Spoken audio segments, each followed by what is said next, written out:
Once upon a time, there was a place where large hair and boom boxes roamed the landscape. The name of this frightening and mysterious place? Historians refer to it as the 80s. Having survived the treacherous polyester period of the previous decade, the world was ready for better times. Or was it? Here we have three survivors of this tumultuous time. Meet Chris. Armed with a suitcase-sized entertainment center, Chris can project an offensive sonic wave in excess of 90 decibels. Here we have Bryce. Experts can only theorize that the excessive mane atop his head was used to ward off members of the opposite sex. And the final member of our study is Shannon. This darkly festive creature sported pointy footwear and tights with garish coverings which researchers now believe were called leg warmers. They also theorize that the hair was shaped to resemble a helmet to discourage predators. With little purpose in their lives, our subjects roamed about, sometimes alone, sometimes in small packs, searching for answers to such questions as, what do you want to do? The usual reply was, there's nothing to do. Until one day, an idea. Maybe we should get some beer. With only a brief interruption from the leader of the territory, their collective wisdom launched a plan of towering intellect, which befell upon the unsuspecting adversary and allowed the target of their desires to fuel their lowly aspirations of kicking back and primitive art forms. But whether or not you are a fan of Mr. Darwin, the evolution of these three is undeniable. There's a tremendous amount of families where mom and dad are both working, where kids are home alone, they don't have the structure that they might benefit from. And I think it's really important to keep kids involved. Isolation is a horrible thing for a kid. I worry about those kids who are home after school trying to entertain themselves, not just from a perspective of getting in trouble, but more a perspective, how are they going to develop and learn the skills that people need when they get into the world.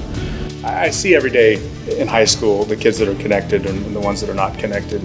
Kids who are involved at the younger ages seem to have more of an opportunity to get engaged when they get into high school because they have some experience. At that age, you're an open receptor and something is going to fill that. And if it can be a strong community program like the club provides, then that's a good thing.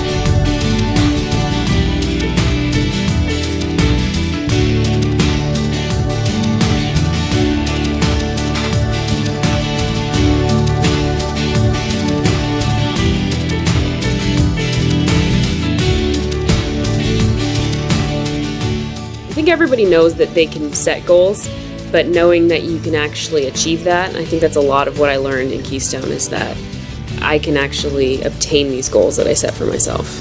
And I think that's what the club taught me, is that there is more of a potential for me to do things.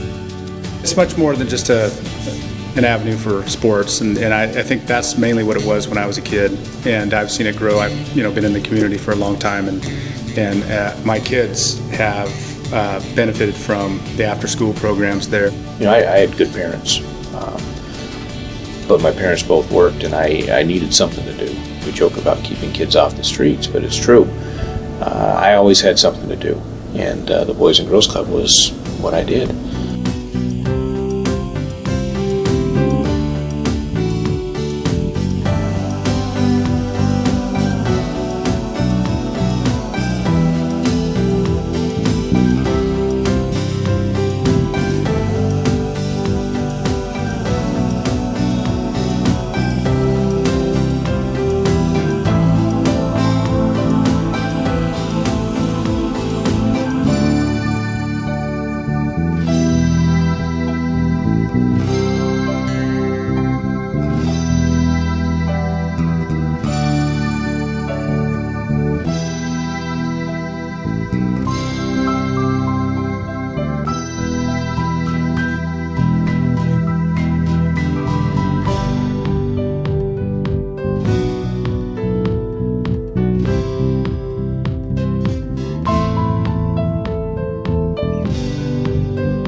it's just going home at the end of the day knowing that you're helping someone grow up into a good citizen and someone that's going to put back into Corvallis. I mean, that's what Corvallis is about, is putting, raising kids to be good citizens and to be part of a community. And kids are smart, and all they need is an adult to tell them they're doing a good job and to participate and help them out and help them learn, in the music center or in the computers, show them some new cool trick and be their friend, and then they can see what a benefit it is and how happy a kid is when you help them out. I think that there's a lot more that could be done, but if you look at a place in Corvallis that has really done a good job of its resources, has really stuck to their mission of trying to help kids, and I think the Boys and Girls Club is a pretty shining example of that. And so it comes to pass, in all worthwhile tales, the proverbial full circle. One more mission, one more time to that favorite gathering place, to make things right, humbly and gracefully. Well, humbly, anyway.